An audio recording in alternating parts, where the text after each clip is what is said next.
Big boss Malayalam season 6 മറ്റു സീസണുകൾ പോലെയല്ല. അപ്രതീക്ഷിതമായ സംഭവങ്ങളാണ് നടക്കുന്നത്. ഫൈനൽ വരെ നിൽക്കുമെന്ന് പ്രതീക്ഷിച്ചിരുന്ന റോക്കി അപ്രതീക്ഷിതമായിട്ടാണ് ബിഗ് ബോസിൽ നിന്ന് പുറത്തു പോയത്. സിജോയെ അടിച്ചതിന് പിന്നാലെയാണ് റോക്കിയെ പുറത്താക്കിയത്. സിജോയും ചികിത്സയ്ക്ക് വേണ്ടി പുറത്താണ്. ഇപ്പോൾ ജിൻഡോയും ജാസ്മിനും ഗബ്രിയുമൊക്കെയാണ് കണ്ടന്റ് ഉണ്ടാക്കുന്നത്. ജാസ്മിനും ഗബ്രിയും തമ്മിൽ ലവ് സ്ട്രാറ്റജിയാണ് എന്നാണ് ബിഗ് ബോസിനകത്തും പുറത്തുമുള്ള ചർച്ച. ഇതല്ലാതെ ഇവരൊന്നും ചെയ്യുന്നില്ല എന്നും പ്രേക്ഷകർ പറയുന്നു.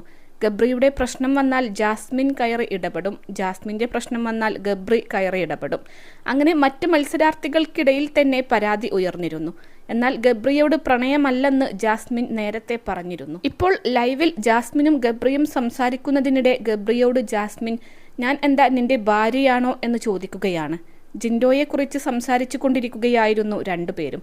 സംസാരത്തിന് ശേഷം എന്നാൽ പൊയ്ക്കോ എന്ന് ജാസ്മിനോട് പറയുമ്പോഴാണ് ജാസ്മിൻ്റെ കയ്യിൽ ഗബ്രി ഉമ്മ വെക്കുന്നത്. ഇതിന് പിന്നാലെയാണ് ജാസ്മിൻ്റെ ചോദ്യം. +2 ഡിഗ്രി കഴിഞ്ഞവർക്ക് വേൾഡ്സ് ഫസ്റ്റ് AR/VR ക്ലാസ് റൂമിലൂടെ സ്മാർട്ട് ഫോൺ എഞ്ചിനീയർ ആവാം. കൂടുതൽ അറിയാൻ വിളിക്കൂ ബ്രിഡ്കോ ആൻഡ് ബ്രിഡ്കോ. ഞാൻ എന്താടാ നിന്റെ ഭാര്യയാണോ? അല്ല, കുളിക്കാൻ പോയ എന്നെ വിളിച്ചു വരുത്തി അടുത്തിരുത്തി സംസാരിച്ച് കയ്യിൽ ഉമ്മയൊക്കെ തന്നു വിടാൻ വീട്ടിൽ കയറണ്ടേ മോനെ? ഇന്നലെ വരെ കടിയായിരുന്നു എന്ന് ജാസ്മിൻ പറയുന്നു. ഇതിന് പിന്നാലെ അതിനുശേഷം കടിച്ചിട്ടില്ല, ഇനി കടിക്കുകയുമില്ല എന്നാണ് ഗബ്രി പറയുന്നത്. ഇതോടെ കൈ നീട്ടിക്കൊണ്ട് കടിക്ക് എന്ന് ജാസ്മിൻ പറയുന്നു. ഇല്ല, ഇനി കടിക്കില്ലെന്ന് ഗബ്രിയും പറയുന്നു. ഞാൻ 5 വരെ എണ്ണും, കടിക്ക് എന്ന് ജാസ്മിൻ പറയുമ്പോൾ 5 അല്ല 15 വരെ എണ്ണിയാലും കടിക്കില്ല എന്ന് ഗബ്രി പറയുന്നു. അതേസമയം ബിഗ് ബോസിനകത്ത് നിന്ന് കാര്യമായ കണ്ടന്റുകൾ വരാത്ത അവസ്ഥയാണ് ഇപ്പോൾ. ആളുകൾ പെട്ടെന്ന് പുറത്താവുകയും ചെയ്തു. ഉടൻ തന്നെ വൈൽഡ് കാർഡ് എൻട്രി ഉണ്ടാകുമെന്നാണ് പ്രതീക്ഷിക്കുന്നത്.